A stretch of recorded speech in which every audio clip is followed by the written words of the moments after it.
Ayun guys, no?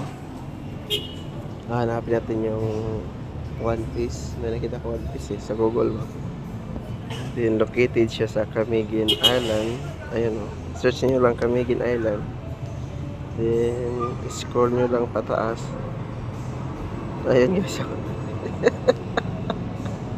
Ayun yan. Sino kayo naghahanap ko nito guys? Naglagay. Ayun, no? Sa tagal-tagal, ilang episode na, no?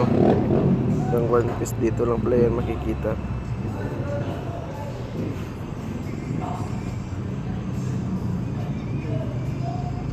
Nandito lang yan guys, sa Camiguin Island, yung One Piece. So kung balak gusto makita ng One Piece sa Camiguin Island, yan located.